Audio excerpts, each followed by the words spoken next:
And I felt it did give me more leeway in terms of kind of a little bit of an edgier brand. I was like, okay, Seersha is going to be like the cooler version of me.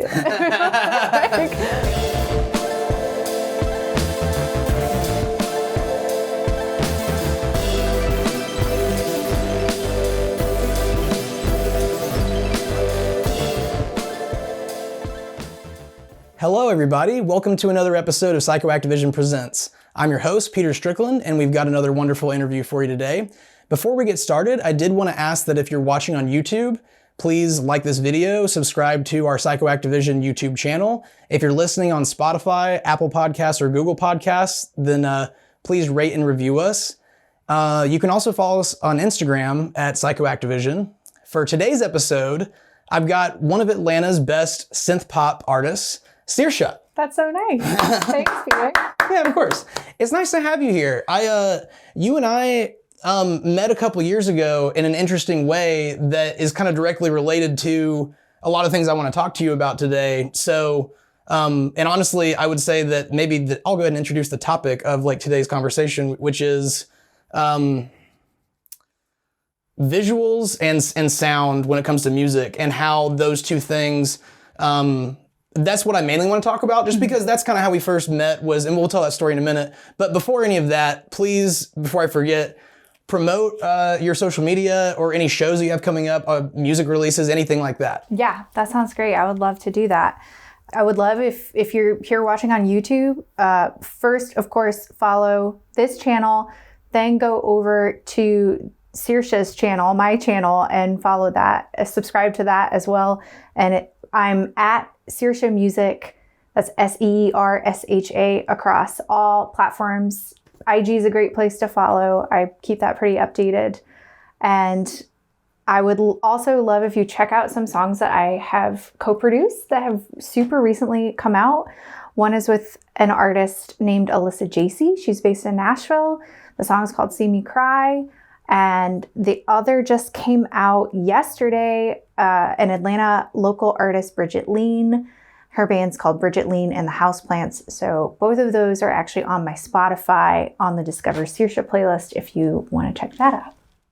That's awesome. And that playlist sounds like a great way for anybody who is interested in just diving in and seeing what you sound like to get in there. Anyway, yes. Did you want to promote anything else before I... Yes. Thank you for reminding me. I've got a big show coming up on Monday, April 11. I'm actually opening for Nightclub and Holy War on their national tour. So I'm super excited about that. It's going to be at the Masquerade, Purgatory.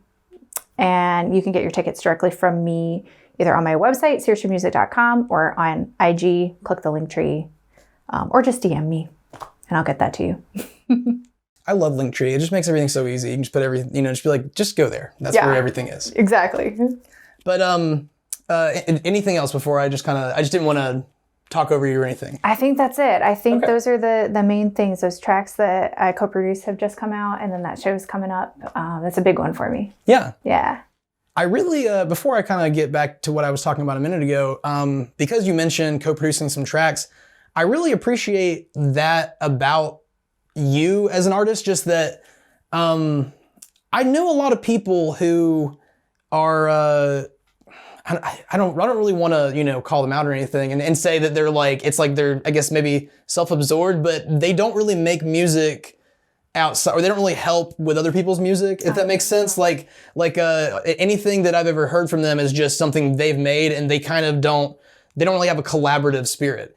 I think that just the fact that you are interested in, working with other artists, whether you're producing the track or adding some vocals on someone else's track, that's really cool to me that you're constantly trying to work with other artists. And I just wanted to throw that out there. Oh, thank you. Yeah. That's awesome. It's really important to me, the community aspect of it. Mm-hmm. And I think I'm really fortunate that I think Frisky Monkey, who is another local wavy synth pop, not less synth wave, more synth pop, I think I would describe their music as.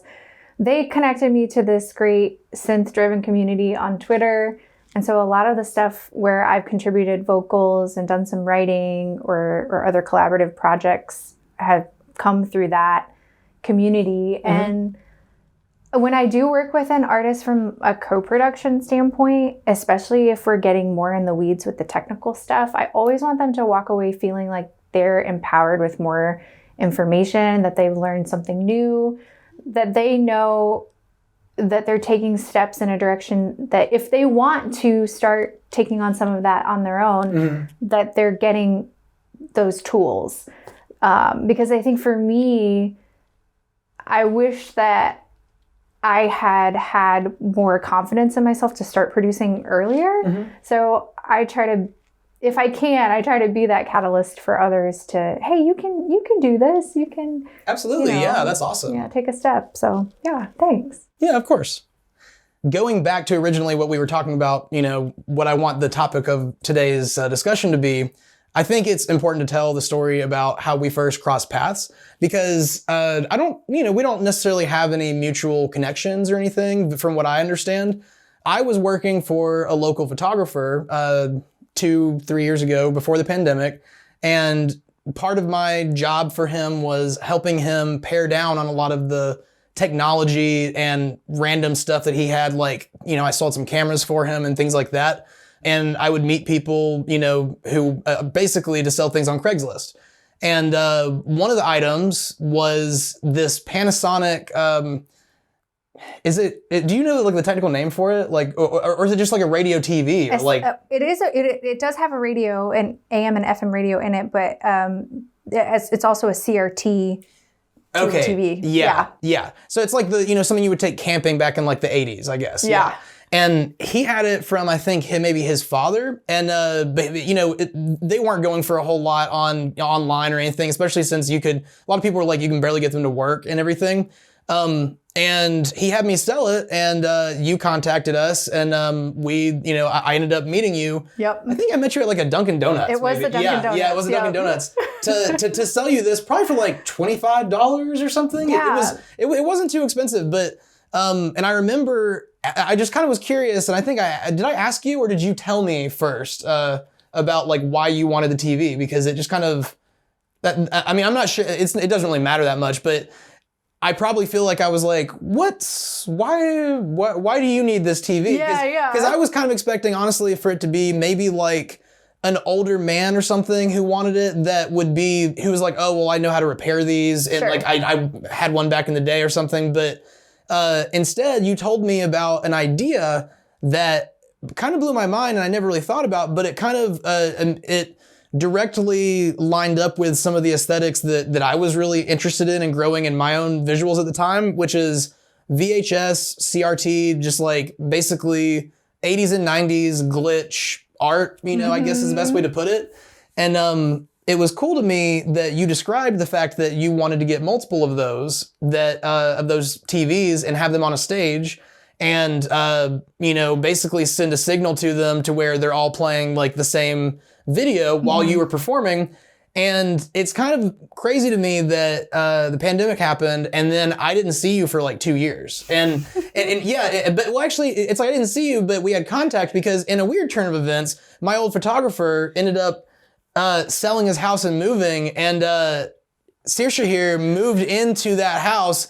And then so the old place that I worked is now her home studio, which is awesome because like I loved that space and I'm happy that it's being used by someone that I know is using it well. Yeah. You'll have to come over and see the studio. Absolutely, yeah. I mean, I'm sure it's way different than what it was like before, but I love that checkerboard floor. Me too. Yes. Yeah. Same. Yeah. That was a big pro for that space. No, it's so fun for me to hear the story from your perspective. And so I'll just pepper it with some more color as well. So as I was coming over for the podcast recording today, I was thinking about where my head was when I was deciding to move towards the CRT TV visuals for my live show. And part of it was I knew I wanted to incorporate visuals as part of that experience on stage, but I didn't want to do it the same way that everybody else was. I didn't want to do the projector on the screen. I'm an Enneagram Type 4. I have to do everything a little bit different. So I'm like, what can I do? I'm kind of leaning into more of this retro pop feel in some of my music. What about CRT TVs? And it just so happened right around that time I was able to find some smaller sized TVs, because I'm also thinking I don't want to lug, 90-pound, like 30-inch tube TVs to shows. Yeah. So, well, and part of that too is my husband, who often helps me load in, was like, you can't, Seersha, you can't get TVs that don't have like some kind of handle that we can carry in. So I was like, okay. So that Panasonic was perfect. I forgot it does have a handle. It has a handle. It's made for camping. So yeah. And it's got the little pop-up screen. So it's very portable. But I just remember going over to meet you at the Dunkin' Donuts, and I think, we connected about the visuals thing, and then I started following you and checking out some of the visuals that you've made for other bands and artists. I was like, oh, this is a cool connect. And then when the pandemic happened, we did the pandemic move thing, and I posted a picture of the house, and you were like, oh, that's where my old boss used to work. Yeah. And then I asked, I think I was like, oh, you live kind of in this area, right? Because I picked up that TV from you. And then this realization that I call that TV Panny, because I feel like it has a very big personality. So Panny used to live in what is now my house. It's crazy. It really is crazy. I mean, and it's kind of funny because like you drove, I lived in this house when I worked for him. So like you drove the same route that I've driven a million times going to work for him. Like it's just kind of, it's just really ironic. I never really thought that things were going to work out like that. But I mean, life is like that. So. I call that story, when we tell that story to people who come into my studio and they see that TV, they're like, oh, the TVs. I have to tell them that story. And the title for me is really Panny Comes Home. Panny is the protagonist. Yeah, it's really just about Panny. That's awesome. But I have a questions, technically speaking, about the TVs. So is it, when you first described it, it sounded to me like you were describing sending like it was going to be through an antenna. Yes. So is that how it's being done? Yep. Okay. So I purchased an Agile modulator on eBay. I mean, these things used to be, if I'm remembering correctly, in the tens of thousands of dollars back in broadcast TV days. But now you can get them for $30 to $50 on eBay, and then through a series of different adapters, I go like RCA to HDMI to USB-C to connect to my laptop, to my MacBook, and from there can broadcast whatever I want to the TV. That was my main question, and because whenever, so kind of I didn't mention this, but to tell like the story full circle, it was really cool for me. And I even took a photo, when I was at, when you hired me to film at Star Bar. Yep. I took a photo of the Panasonic of Panny because I was just like, this is so cool that it comes full circle and I actually get to see the idea that you told me about. And I was like, that sounds really cool. I want to see it. And I think I'd seen footage that you did where maybe you shot something like in your home studio or with those, but that's a different story because that's, it's a little bit easier to set up something at home, but doing it live in a place that's not your own studio and everything, that's difficult. But showing up to Star Bar that night was really cool to see them all set up and like playing, stuff, videos, before the show started. And then I kept taking footage of the TVs, like playing your music videos, because it was just such a cool aesthetic that those were happening at the same time you were performing. And I can't remember correctly because I was a little bit, preoccupied filming, but were you singing, were the music videos playing the same exact, was it in sync with exactly with as you were playing? Awesome. Yeah, you got it. And it's cool that you're asking me about this right now because I'm actually preparing for a workshop I'm giving on Wednesday in Athens at Tweed Recording with Dustin Ragland, who's a local brand ambassador for Ableton. And so it's actually Ableton that allows me to sync everything up so simply and beautifully. I've got my stem tracks in a live set, and then I can just sync up the video footage that I want to that just lines up perfectly with what I'm going to perform. So, yeah. I really, really appreciate that just specificity, that level of, performance-wise, I just was kind of blown away. I really, really enjoyed it. So going back to like what I keep saying we're going to talk about, which is overall we're talking about this, but I really appreciate artists who are really dedicated to a visual component. Because in my opinion, I mean, I'm a videographer, so I think that's kind of obvious that I would think that that's important. But we live in such a postmodern age now where there's so many bands that have done the thing, or artists who have done the thing where it's, oh, they're drably wearing, some clothes they found in the thrift store, or, there's all sorts of ways to present yourself. But I just really think that when I go to see a performance, I really don't like it when the band kind of seems distant, or the artist seems like they just they're there to play the music and nothing else matters, because, well, I'm like, well, if that's the case, I could honestly just like sit in a room with headphones on while you did this. I mean, I've even been to shows where the artist turns the lights off on themselves and then they just have like maybe a visual playing behind them. And that's a little bit different. I feel like that's like another thing. But I wanted to kind of ask you, when you were, I think if I'm not mistaken, Seersha has been a project for you for about 5 years, right? Mm-hmm. Yep. Yeah. Did you kind of have like aesthetics in mind, visuals, things like that when you first started, or was it all about the music and then the visuals came later? Because I mean, there's people who oftentimes do already have in mind, like, I want my music videos to look like this, and that's what, the music's supposed to, that's what would pair well with the music. So Sure. Give me an idea of that. Yeah. So I think in some ways I was thinking about the visuals, and some of that developed over time.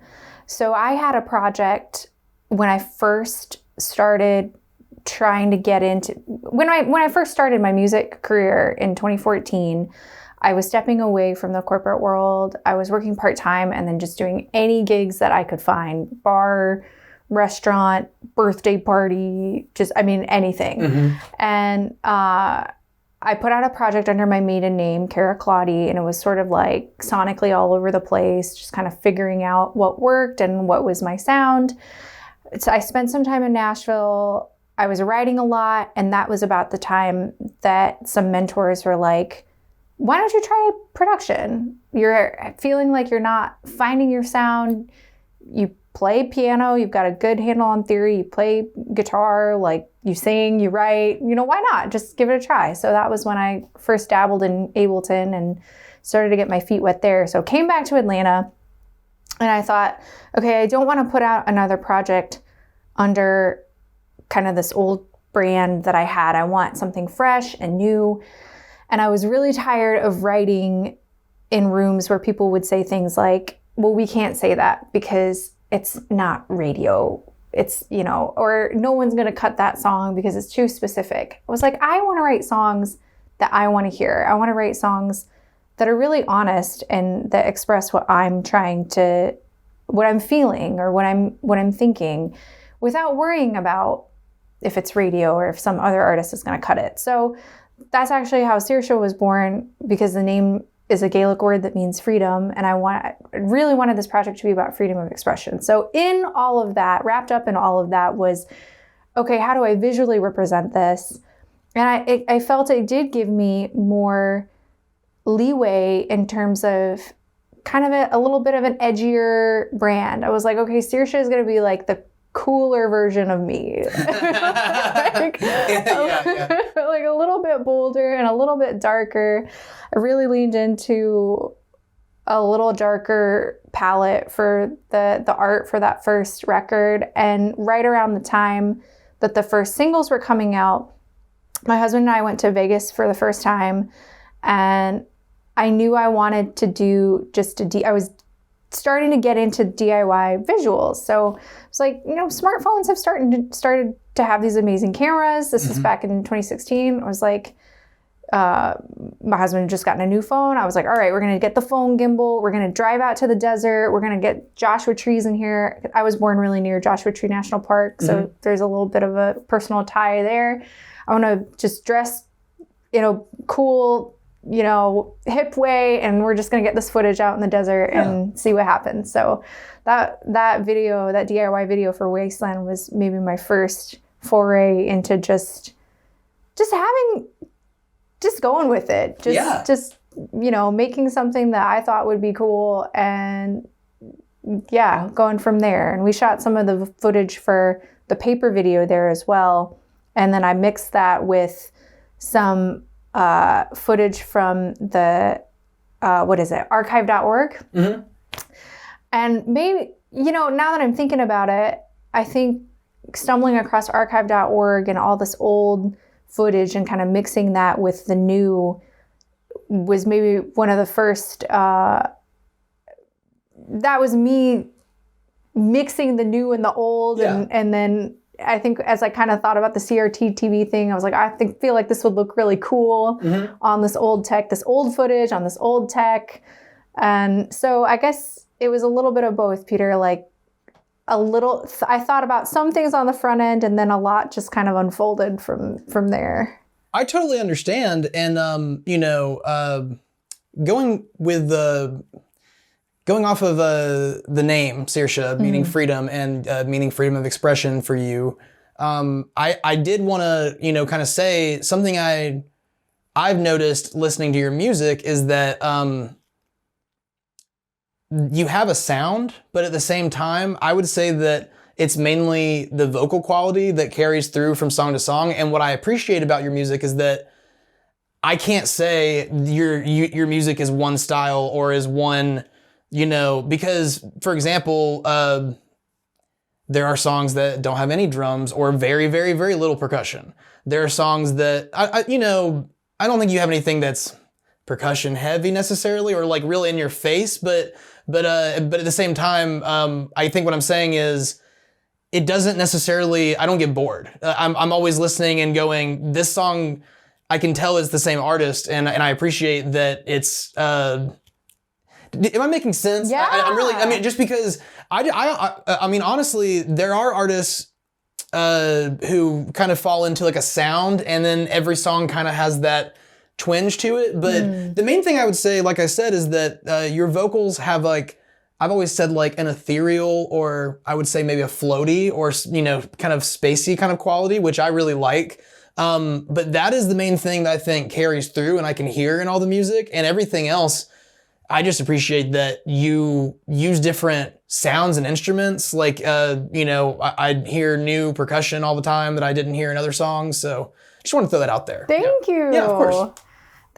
There's a part of me that wonders if I would be more commercially successful if I stuck to one sound, but I don't really care about that. Yeah, I being commercially successful is such a, like, I think these days it's a really strange thing to even talk about, just because it's like, what does that even, and I guess what I mean is, I've noticed that we don't really live in an age where everybody knows the popular artists anymore. Right. There can be somebody, like there are bands, I'm sure you've experienced this, who they're on like Late Night with Jimmy Fallon or an artist or like that. Like they're on like a big thing. Like, and then you look them up and then you're like, oh, they have like 5 million followers, but you're like, I've never heard of them. Mm-hmm. So like, I think it's just, we live in kind of an oversaturated world where there's just so much music.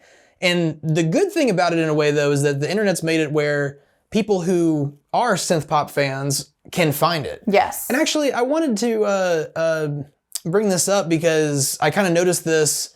I was looking at one of your music videos, I can't remember, but I feel like I noticed a comment on one of your music videos at one point that said someone found you on Twitch. You do Twitch streaming, right? I do. Okay. So tell me about that. Like, how does that, is it music, all music related, or? More often than not.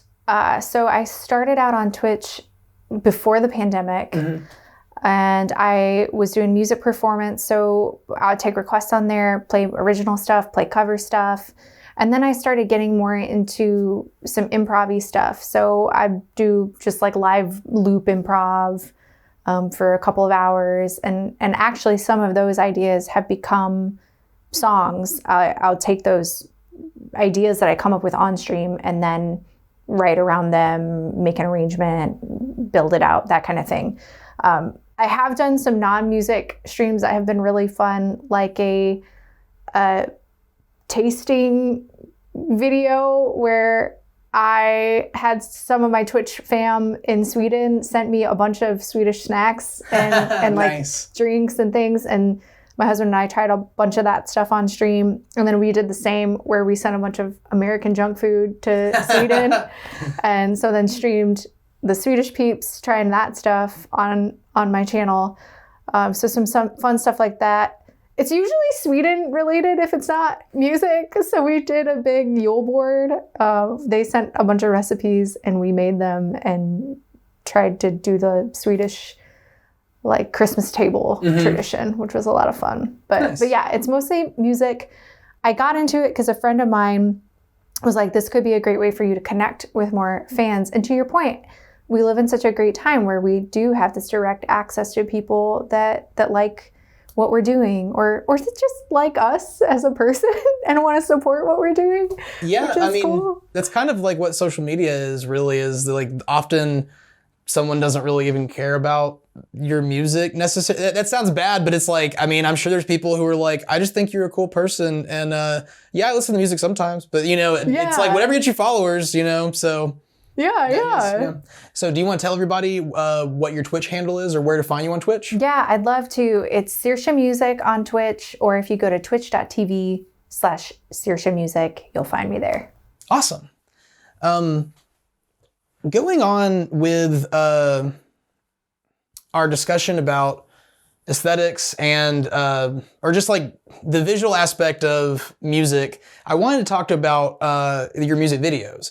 Because you've got a pretty good array of music videos, and again, I think this is just like the music itself. They don't get boring because they're all different. I mean, I hope that you take that as a compliment. So far I haven't seen one that I was like, that looks just like the other one. My favorites though, I really like Changes. That just the set design and everything was so beautiful. I mean, and it I think, correct me if I'm wrong, you don't have to, dispel any secrets if you don't want to, but y'all shot that in a way that I believe, at least, is a way that I really, really am like fascinated with. I've always wanted to shoot a music video like this, but I've never had a slow enough song. Where, if I'm not mistaken, when y'all were recording that, did they speed the song up? And Yes. Yeah. Yeah. Yeah. Okay. So I made a version of the song that was 2x speed, and then practiced, doing my lip sync singing to that track. Yeah. And so then we shot everything, and in post they slowed it down. I love that effect. It's such a cool. I've seen it and I've done it as an experiment. Like I've sung along with a song just to but it's difficult because you have to have a song like Changes that's slower, because think about it. If it was like, rap if it was, it's going to be too fast. So it has to be like already a really slow song, but I love that effect. And when I saw that, I was like, I'm already like going to keep watching now. Amazing. Yeah. I am really proud of that project. I worked with a director friend of mine, Weston Manders. He also did the video for Lecture Me and Typical. And we sat down, him, me, and a visual collaborator I love to work with. Her name is Tatiana Kazana. She's a makeup artist and stylist and set designer, and just really, she can do it all.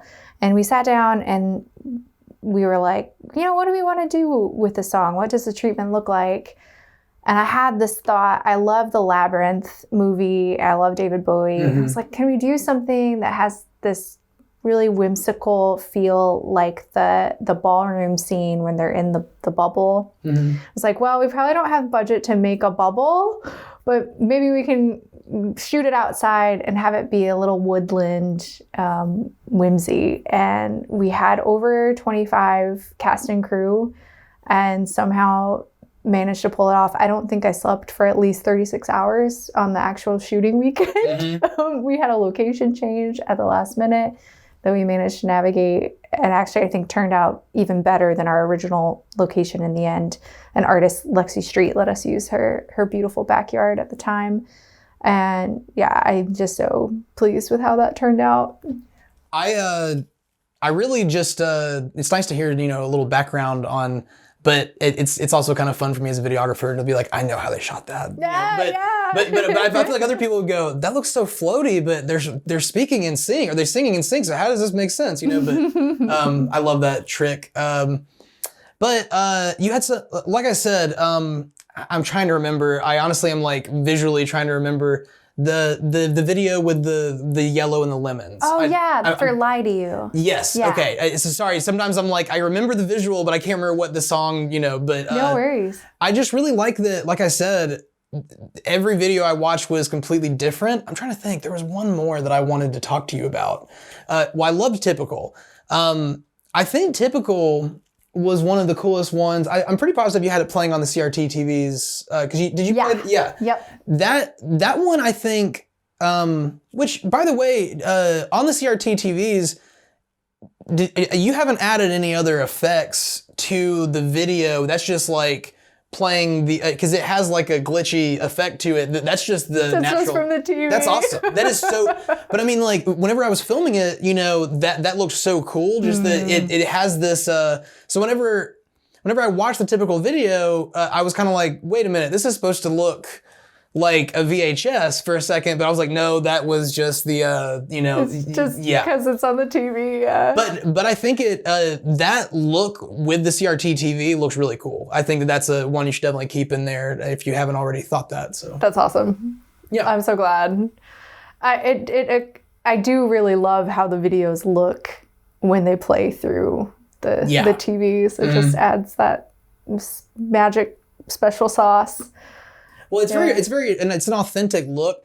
I mean, I work with like files a lot that are like glitches and everything that people have captured from VHSs and things like that. But sometimes you'll download stuff from the internet, and you'll even ones you pay for, and you kind of look at them and you're like, these do look a little bit fake. But getting the natural look like that with like, I don't know. It's just so perfect. It doesn't look like it's some Snapchat filter or something. Right. And I feel like these days there's not a lot of appreciation for that authentic look of like film grains and things like that, because people often do think, oh, well, that we have Instagram filters or Snapchat filters that make it look like it's really easy to give something a VHS look, but it's like that it's not that simple to make it look that authentic without, So, in your experience, do you have any, I'm trying to think of like how to phrase this question.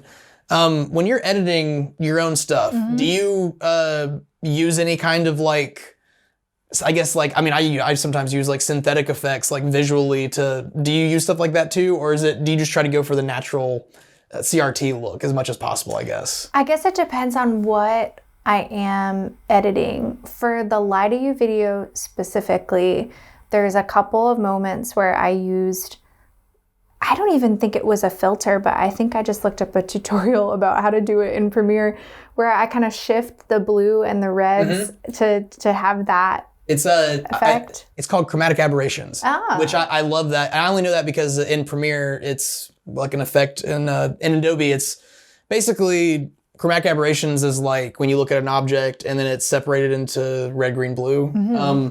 But the thing that is weird about that is like if you do it too much, it starts to look like the stuff that makes CRT look so cool, in my opinion, is it's subtle. It's not like when you watch like a good VHS effect or a good CRT effect, it's because they didn't overdo it. There's a lot of stuff these days where it, and I've been this way in the past when I didn't know what I was doing as much, like you kind of push it a little too far, but I love those kind of things. I don't know why. It's just the retro look, and actually that's a good way to kind of transition into this question.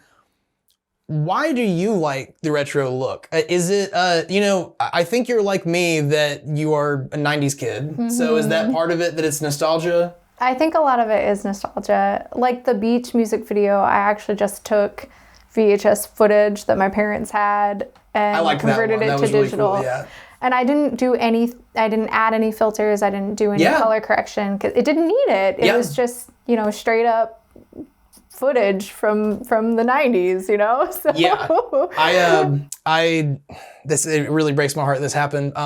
I have a high 8 camera that my family had ever since like 1998 or something. And or maybe even 97 or something, when I was a kid, I would play with it and like, you know, make home movies with my brothers and sisters. Yeah. And my parents dug it up a couple of years ago during the pandemic, and I got really into learning how to convert, you know, to make everything digital. Yep. But what kind of sucks about it is the more you look into it, it's to get a high quality, you know, digital rendering. It's just, you have to spend more money on more equipment. I mean, I ended up getting kind of a simple, it's, you know, basically my videos are like a low bit rate. And so once you upload them like YouTube, they kind of look not as good, which is not, you know, that's not ideal. But my point is, it was so cool that I still had the camera and I was able to like film stuff around the house, or, you know, I even like filmed a music video a couple years ago for somebody with it. Then it stopped working. Oh, and man. And I still have it. It's just it wasted a couple tapes recently, and there's no use in trying to make it work if it's, you know, but the feeling of filming something on a camera that I know I held in my hands like over 20 years ago, and it's just so cool. That's awesome. And cameras were so simple back then. It's just you zoom in and out, and that's pretty much it. Yep. Yeah. I think too, I have a fascination with both old tech and just the physicality of it. Like the fact, it's sort of, I think for audio people, it's akin to recording to tape. For video people, it's using film, right? And there's just something really special about knowing that that's actually going to a physical medium, even though you know you're gonna you know, transfer it to digital afterwards. I think that's really cool, and it kind of adds something special to the process of it. Oh yeah. We my wife and I, when we got married, we had that camera before it stopped working. We actually shot like stuff at our wedding reception on it. I mean, wow. So it was very informal. It was just, you know, us kind of going around being like, say, hey, the camera. And that's kind of how people did it in the 90s too. Yes. We weren't so worried about like, well, how's this going to look on Instagram? It was just like, well, no one's going to see this except our family. Yeah. So. Yeah. So just make it personal, and yeah. No, that's a great point. Which, you know, it's weird kind of, I guess, comparing, you know, now I think about it, that idea of like cameras in the 90s, or even like for musicians, there was really not a way before the past maybe 10 years, 15 years for people to, in like a good high quality, record music videos, record live performances. Like, it's amazing. I've seen some footage that, you know, someone got their friend to shoot for free on a really nice camera at like a local show. And as long as they plug an audio recorder in the soundboard and get a good feed of that, like they can make a really good live video. And even just like 20 years ago, that was just so impossible. Like, you know, it was owning a camera was a big deal. And then on top of that, you couldn't really distribute it. You just had the camera and the video tape, and that was it. No kidding. Yeah. So, I mean, I guess that's all to say. I am thankful, like you said earlier, that we do live in the age of being able to get things directly to people, whether it's through social media or it's really easy to release your music on Spotify. Or like, I can't believe there was a time when people had to have record deals and things like that, just for anyone to hear the music. Yeah. Yeah. Yeah. And then you have to wonder how much of that music was so gatekept by record executives or radio executives. How much did we not get to hear that artists wanted to make? That's actually a really good point. I have never thought of it that way. And that just makes me a little sad. Oh, no. Well, I think that there are plenty of stories of artists who pushed for songs they really believed in, even when executives were like, oh, I'm not sure about this. Bohemian Rhapsody, for example. Oh, nice. Yeah. But I guess I heard a great NPR interview with Daryl Hall of Hall & Oates, and he was talking about the contrast between back in the day with all the gatekeepers versus now. And he actually said he prefers how it's structured now, which I thought was really cool. It's cool to hear someone who has been around for a while with an opinion like that, because I'm so tired of people like, I don't know, Eric Clapton being like, I hate the industry now. And then you're like, just, you already made all your money. Like, just kind of go, like, I think my point is, it's just, there's always going to be people who were famous like 40 or 50 years ago and they're mad at how it is now because they don't understand social media and how to stay relevant and all that. That's part of it. And I mean, for them, it was a completely different world. They didn't have to really market themselves at all. I'm really kind of thankful that I live in the age now. I keep saying the age, modern age, whatever. It's, I mean, present times, I'm happy to be, alive now just because it is easier to, make your own thing. I wouldn't be able to make this podcast, like this is something that was unheard of, 20 years ago for me to be able to do all this myself. But anyway, so just out of curiosity, are you working on any new music right now? I am working on a new record. I'm not sure if it's going to be an EP or a full length. We're kind of going to keep writing and see how it shakes out. But it ties in nicely with the visuals theme of the show because I'm trying something a little bit different with this process. I have a concept for the album. And actually, I would love to, I'll share that here publicly for the first time, because why not? Here we go. So I think the concept, the working title right now is The Way of Beauty. And I did a photo shoot right around my birthday last year with Zoa, an amazing photographer, probably one of my favorite photographers. I was going to say in Atlanta, but just generally. Yeah. And then Tatiana. So it was the same team that did the Save Me Now video. But we did a still shoot with a couple different looks, and I'm using the visuals from that photo shoot to guide the sound and the feel of this new record. So versus usually I'll have the songs first and then figure out the visuals after, I'm trying something a little bit different. I try not to get locked into a certain process, and this is another creative experiment. That's really fun. I like that. Have you ever done something like that before? Or, I mean, let a visual kind of guide or is this kind of the first time for you? I would say, I have a side project I haven't touched in a few years, but it's called Sarman Can Diego. And I take, Nice. I love that. So I take audio I capture with a Zoom recorder while traveling and then build songs around that. And when I was working on that project, I was taking photos, mostly photos that my husband had taken. He's a much better photographer than I am. And he'll snap kind of random stuff. Like, just for example, I think one of the photos for that project was of a bottle of Japanese barbecue sauce just in a grocery store. Yeah. I wouldn't even think to take a photo of that. But so I took a lot of those photos to kind of guide the process of making songs around the found sound recordings. But other than that, I don't think that I've really used the visuals to guide the sound as much. Yeah. I think that that's really interesting. I personally, I don't know if I've mentioned this, I'm a drummer. So, I mean, I am a musician in a way. I didn't know that. Yeah. I mean, I don't play all that often these days. I haven't been in a band in years, but, a lot of other things going on. But I was going to say, I know for me personally, I would probably have a problem. I would probably not be able, that would be a really foreign way to write music for me. Just because, I don't know, I just have never really gone in that direction. And I feel like maybe you're inspiring me now to, try something new. Cool. That'd be really cool, yeah. So aside from the EP, do you have any music videos or anything that in the works? No music videos in the works. A couple of... Actually, no, I take that back. Okay. I take that back. I'm working on a music video with a producer, Thoresen, who's based in the London area. He's actually from Iceland. So we've got a song that we've collaborated on, and we've got some visual concepts. So actually just spoke with him this afternoon, and we're aiming for the fall for that release. And then I have another similar situation with a producer artist from Australia, Griff.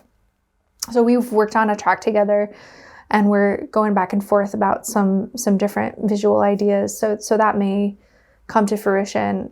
I don't know if we'll shoot in both places and put things together, or if it might be my team working on things collaboratively. So we'll see what happens with that. So yeah, actually some visual stuff that's in the works. So awesome. Yeah. So one question that I ask, I usually start the podcast asking this question, and I didn't really start this one quite this way. I usually ask my person I'm interviewing, where are you from originally, and how'd you get started playing music? So you've answered a little bit that you're from California originally? Yeah, so my dad was in the Marine Corps. I was born in 29 Palms near Joshua Tree National Park. Spent some time in Hawaii, Colorado, Okinawa, Japan, and Indiana before moving to Atlanta. So the 3 places I've lived the longest are Okinawa, Indiana, and here. And Atlanta by far the longest of anywhere. So it definitely feels like home to me. I started taking piano lessons while we lived in Okinawa. We moved when I was 7, and I started taking piano right away from a Japanese piano teacher who I actually got to reconnect with when I was there in 2015 in Okinawa. My husband and I went back, which was really cool. That's awesome.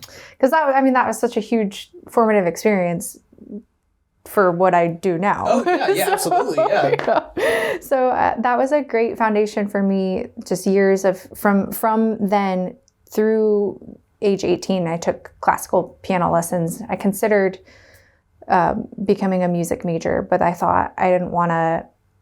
I actually never thought of doing music professionally until I kind of like made the leap to do it. Mm-hmm. But I picked up guitar when I was about 14. I was in boarding school at the time, and it was a lot easier to play guitar in my room versus try to seek out a piano, that kind of thing. And I started writing songs, and that was kind of thanks to my very first boyfriend, because he was writing songs, and it had never really occurred to me. I was like, oh, people write these songs that I hear on the radio. Yeah. So I was like, okay, well, I'm going to try doing that. And yeah, so, that was where all the writing began. And I remember making these, it was the MySpace era. So I remember making these like demos in, I guess it was GarageBand. Yeah. And then when I started producing in 2016, and when I looked back on that, I was like, I was a little baby producer. I totally understand. To my embarrassment, I found some like really bad like beats that I made in like FL Studio when I was like in high school, and I was like, these are so bad, but it's fun to look back on it though. Yeah. It reminds you how thankful you need to be about where you are now. Yes. Yeah.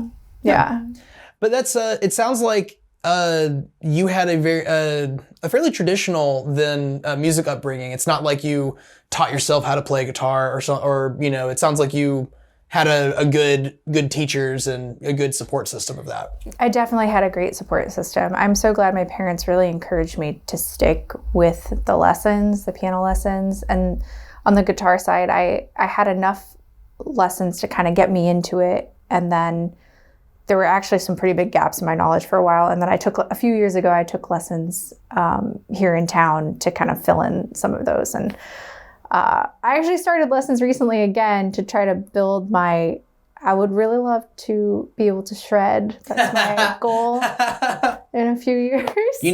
I've actually got a buddy who, I don't think he teaches music lessons anymore, but he used to be a music teacher, and he specifically is a master shredder. Like, I can send you, his links. He's a great.